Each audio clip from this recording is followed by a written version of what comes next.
mengungkit kebaikan kalian. Kalau menceritakan kebaikan untuk ilahi ta'ala, asal dijaga hati, insya Allah masih. Tapi kalau menceritakan untuk membanggakan diri, kalau bukan gue yang bangun di masjid, gak akan terbangun. Suara pada tidur, ngomong doa. Akhirnya kalian sudah bersama kemari. Subhanallah, orang kita harus istighfar, astagfirullahaladzim. Perlu juga kita bercerita kadang-kadang, tapi jaga hati, jangan sampai mungkin perkara yang baik. Apalagi sampai menyakiti orang lain. Bapak itu cuma tidur doang itu, tapi sekarang aku ambil uang kecil, sakit hati orang tersebut. Atau ada orang yang minta kita di jalan bawa mobil atau lagi makan. Datang orang yang minta, Pak sedekah Pak, kasih 1.000, tapi marahnya kita 1 jam. Pak kan masih muda, bla. Sakit hati dia, cuma kasih 1.000, penting kalau 1 juta, cuma 1.000, sakitnya 1 jam marahnya. Padahal Rasulullah mengatakan ada orang datang kepada kamu, kasih kalau kasih, walaupun dia naik unta, naik mobil kasih bahkan, mau datang kasih, kenapa? Orang minta berarti perlu, selesai ya. Nggak usah disakiti hatinya, kata Rasulullah. Kalau menasihati dengan baik, jangan disakiti hatinya, maka amal kita habis. Bukan hanya habis masalah muslimin, bahkan kita telah berbuat dosa kepada Allah Subhanahu wa Ta'ala. Dan setiap kita tentunya banyak kesalahan yang telah kita sengaja dengan tetangga, dengan anak buah, dengan anak, dengan istri, dengan jemaah kita, dengan imam kita, dengan guru kita, semuanya. Maka sering-sering kita sebelum datang satu masa nanti, ya Rabb, Allahu Akbar, tidak berguna amal kita, sholat kita tidak berguna, harta kita tidak berguna, fulus kita tidak berguna, pangkat tidak berguna, hanya amal yang berguna. Maka Rasulullah mengatakan, al-muslimuna, sesungguhnya sejati muslim itu apa? Man salima muslimina menjadi hewan sahih. Orang muslim sejati adalah orang yang kanan kirinya, tetangganya kaum muslimin, yang selamat dari tangannya dan dari lisannya. Itu adalah muslim sejati. Subhanallah. Mungkin Bapak dan Ibu pernah dengar satu hadis. Ada seorang wanita masuk neraka gara-gara kucing. Gara-gara kucing. Dia wanita yang sangat ibadahnya kuat, tahajud di malam hari, bayangkan tahajudnya kuat, apalagi yang fardu. Siang hari berpuasa, apalagi yang wajib, dijalankan semua. Tapi dia mengikat seekor kucing di rumahnya, nggak dilepas sehingga kucing tersebut makan di luar, nggak dikasih makan juga di rumah sampai mati. Maka dipertanyakan, dia masuk neraka ke dalam Rasulullah. Bayangkan, ini bukti Islam rahmatan lil alamin. Islam bukan hanya menghormati menjaga manusia, bahkan makhluk lain pun yang rendah juga harus diperhatikan. Itulah Islam sunnah. Itulah bentuk nyata. Wa ma arsalnaka illa rahmatan lil alamin. Ya Muhammad, tidak kami mutus kepada kecuali engkau menjadi rahmatan lil alamin. Ini bentuknya. Inilah gambaran dari padang mahsyar. Berarti jawabannya dari pertanyaan kenapa hewan-hewan itu dikumpulkan? Kalau manusia jelas untuk mempertanggungjawabkan segala perbuatan, mereka mencoba untuk menegakkan keadilan sehingga seluruh makhluk Allah yang pernah merasa terzalimi di dunia, walaupun bukan manusia bukan jin, agar mereka dapat merasakan keadilan Allah nanti di akhirat. Setelah hewan-hewan semua tertunaikan hak-hak mereka, maka mereka semua dijadikan tanah oleh Allah Subhanahu wa Ta'ala. Inilah hikmah dan tujuan Allah mengumpulkan juga selain faqain, selain dua makhluk yang mendapat taklif oleh Allah Subhanahu wa Ta'ala, yaitu ins wal jin. Kemudian ma'asyiral muslimin yang dirahmati oleh Allah Subhanahu wa Ta'ala, dan setiap manusia akan berdiri di belakang imam-imam mereka. Di belakang imam-imam mereka. Kemudian apa yang maksud imam mereka? Bukan imam sholat kita, Pak. Bukan imam rumah kita, imam negara kita, bukan. Tapi dimaksud ulama adalah nabi-nabi mereka. Maka firman Allah Ta'ala berfirman, yauma nad'u kulla unasin bi imamihim. Hari di mana kami akan panggil seluruh manusia bersama imam-imam mereka, surah Al-Isra. Dan itu ditafsirkan oleh Allah dan firman yang lain, fa kaifa idza ji'na min kulli ummatin bi syahidin wa ji'na bika 'ala haula'i syahida. Ya maksud bagaimana nanti engkau, ketika kami jadikan engkau menjadi saksi untuk umatmu bahwa engkau telah menyampaikan risalahmu, dan umatmu pun akan menjadi saksi dari umat-umat yang dahulu bahwa nabi-nabi mereka pun telah menyampaikan tugas mereka.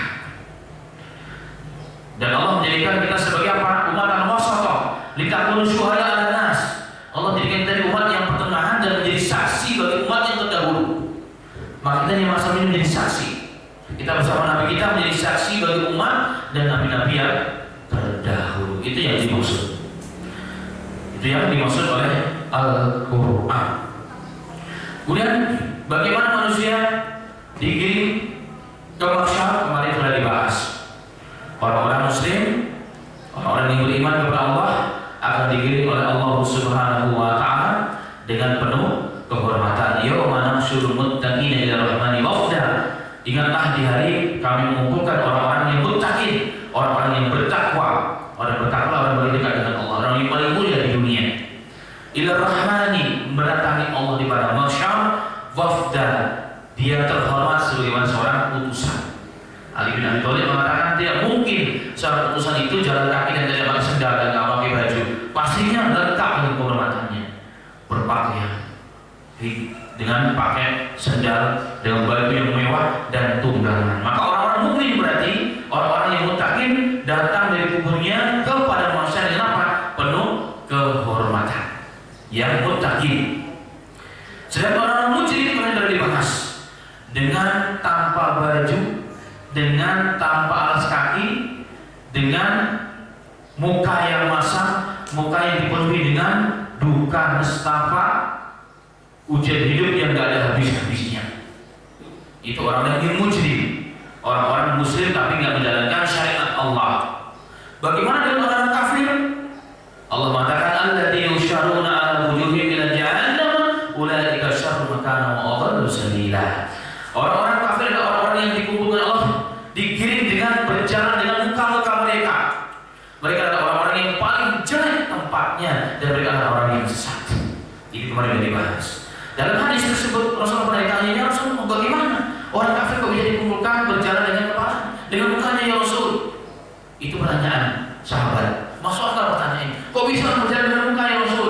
Maka Rasulullah mengatakan, alaysa alladhi amsahu ala rajulaini ala rajulaini fi dunya qadiran ala yumasiyahu ala wajhi yaumil qiyamah. Bukankah Allah zat yang maha kuasa yang telah menjalankan manusia dengan kedua kakinya? Allah juga mampu tanpa ada kesusahan menjalankan manusia pula dengan wajahnya pada hari kiamat.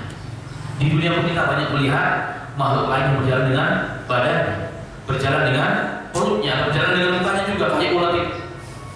Dan dengan mukanya gitu. Bagi Allah tidak ada yang mustahil, dan itu bentuk kehinaan bagi orang yang tidak beriman. Sudah tidak kebayang bagaimana panasnya, bagaimana susahnya, bagaimana tenggelamnya dalam gelap-gelap keringat. Itulah orang-orang kafir. Dan kita semua sebagai dijadikan oleh Allah termasuk golongan yang pertama. Amin ya rabbal alamin. Maka pesan Allah adalah apa? Jadilah kalian orang yang muslim sejati sampai mati. Berarti dia mukmin, berarti dia orang yang muttaqin. Maka orang yang muttaqin tidak pernah takut. Maka mereka akan dia berada di mimbar-mimbar kehormatan di sisi Allah Subhanahu wa taala.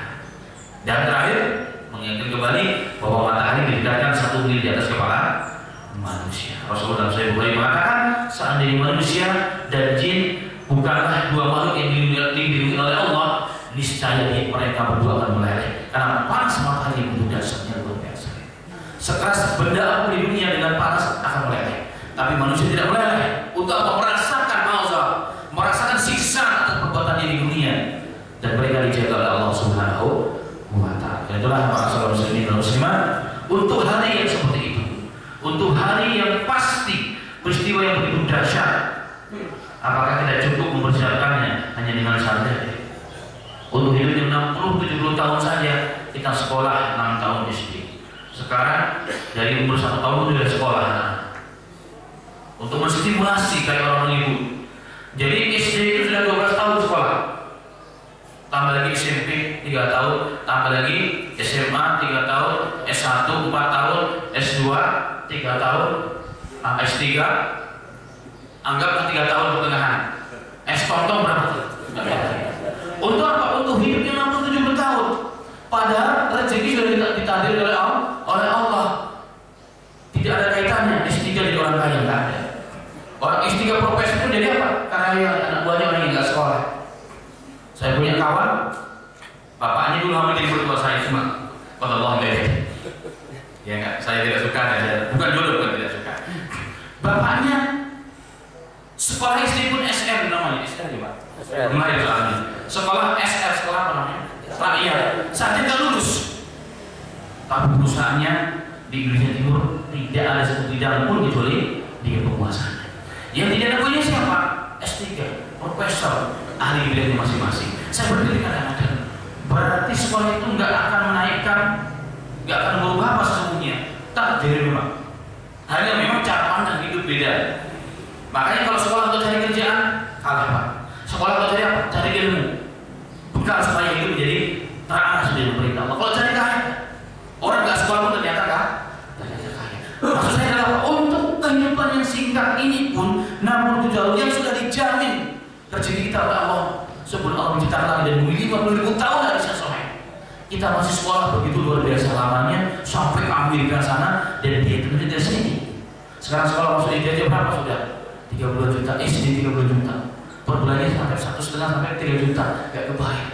Udah gak normal Indonesia ini sebenarnya. Pendidikan udah gak normal. Kalau hasilnya kurang dari kurang hebat, gak apa-apa, masih gak bisa buat apa-apa. Untuk waktu yang segini, masa muslimah harus bisa baca. Apakah cukup begini kita hari ini untuk kehidupan yang telah kita sampai pada hidup? Tentunya harus lebih. Sholatnya nggak cukup 5 kali sehari. Tambah lagi sholat sunnah. Qobliyah, ba'diyah, sholat duha. Habis habis wudu, sholat isra, sholat duha. Dia mulai puasa dari puasa tiap hari kalau perlu, kalau dibolehkan. Puasa dulu, puasa Senin, puasa Muharram nanti. 9 dan juga 10 Muharram. Jangan sampai ditinggalkan. Apa? Untuk hari itu tuh. Karena umur kita sudah tidak tahu. Umur kita sudah tidak tahu. Terakhir, mengingat kembali bahwa Abdullah bin Mas'ud pernah mengatakan, "Idza gharabatis syamsu naqasa fihi ajali." Naqasa fihi ajali. Mana tentu ala nadmi idza gharabatis syamsu naqasa fihi ajali wa lam yajid fihi amal. Aku tidak pernah menyesal dari penyesalan yang begitu hebat. Kapan? Ketika matahari telah tenggelam. Matahari tenggelam berarti apa? Sudah ganti hari dalam Islam. Karena bulan Hijrah itu standarnya apa? Tenggelamnya matahari. Hari sudah hari berikutnya berarti. Beda dengan Masehi itu kosong-kosong. 2 bulan atau kosong-kosong baru berubah hari. Kalau dalam Islam tidak, tenggelam matahari itu sudah berganti hari. Abdul bin Mas'ud mengatakan, aku menyesal dengan penyesalan yang tidak bisa kubayangkan. Dia bisa diukur dengan apapun. Kapan? Jika matahari telah tenggelam. Berarti telah berkurang umurku di dunia. Dan ternyata hari itu tidak bertambah amalku yang bermanfaat dan berguna. Maka itulah waktu aku menyesal. Hari ini telah berganti tahun 1439 Hijriah. Berarti umur kita nambah, waktu kita semakin sempit. Pertanyaannya, apa yang sudah kita siapkan untuk hari itu?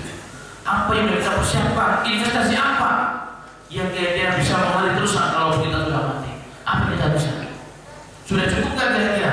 Jawabnya setiap kita sudah mengerti masing-masing. Oh, saya sudah bangun uji, saya sudah jadi panitia ini. Pertanyaannya, Anda punya investasi yang mengalir ke akhirat, tapi pertanyaannya, Anda punya dosa jariah juga atau tidak? Dosa jariah pun ada, Pak. Kita berbuat dosa diikuti oleh anak kita, tetangga kita sudah nggak mengamalkan, tapi mesti dapat apa? Dapat transferan dosa dari orang yang mengikuti kita. Nah, kalau kita punya investasi yang terus mengalir tapi juga punya dosa jariah, ujung-ujungnya apa? Seri-seri. Makanya ini berbanyak lagi.